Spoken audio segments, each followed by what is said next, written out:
What makes a good leader? Well, genetics play a role, but so do environmental factors such as education and opportunity. Among the most common leadership traits are enthusiasm, integrity, great communication skills, decisiveness, charisma, and the ability to empower others. In a representative democracy such as ours, where political leaders are elected rather than appointed, leaders require consent from those whom they govern and serve. For this reason, charisma might well outweigh other attributes of leadership. Our nation's presidents have offered their thoughts on what leadership looks like. Some of our best leaders have recognized that it's not just about a single person, but rather the collective efforts of a nation. And so, my fellow Americans, ask not what your country can do for you, ask what you can do for your country.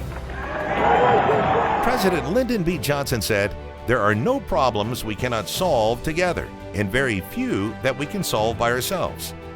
And President Ronald Reagan had this to offer about what leadership means. The greatest leader is not necessarily the one who does the greatest things. He is the one that gets the people to do the greatest things.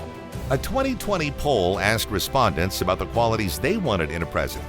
As might be expected, supporters of the two major candidates had different ideological priorities. Republicans value strength, and Democrats value honesty, competence, and empathy. Both sides, however, agree on the leadership quality they most want in a president: taking responsibility. For many Americans, strong leadership is more important than ever, according to an article from the Harvard Kennedy School. The 2018 political campaign left people disappointed and angry, with a profound lack of confidence in the American economic and political system. This sense of anger and frustration affects confidence in the American system and its leaders, including both Congress as well as the presidency.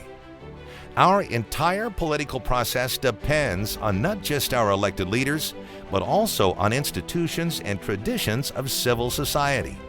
When these institutions are attacked or ignored by our elected officials, the country suffers long-term damage. And when the national fabric tears apart, the president is expected to be ready and able to mend it.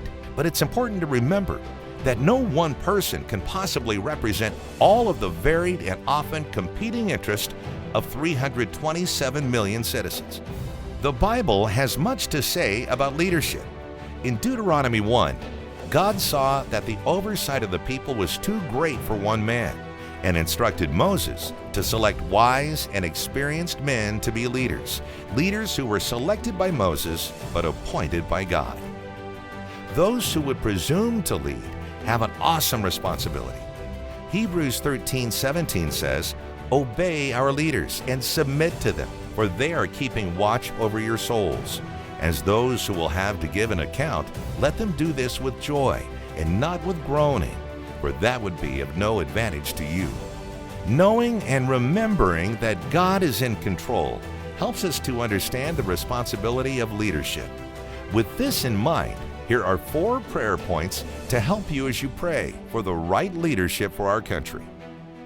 Ask God for discernment in assessing which candidate most closely mirrors the biblical qualifications for leadership. Pray that God would reveal the hidden things by shining a light into the darkness and exposing the truth. Pray that other followers of Jesus Christ would seek Him and His will before casting their ballots. Pray that whatever the outcome, the nation's leaders would look to God for the nation's protection and His guidance about the direction of our country. And lastly, that our leaders would seek a strong personal relationship with Jesus Christ.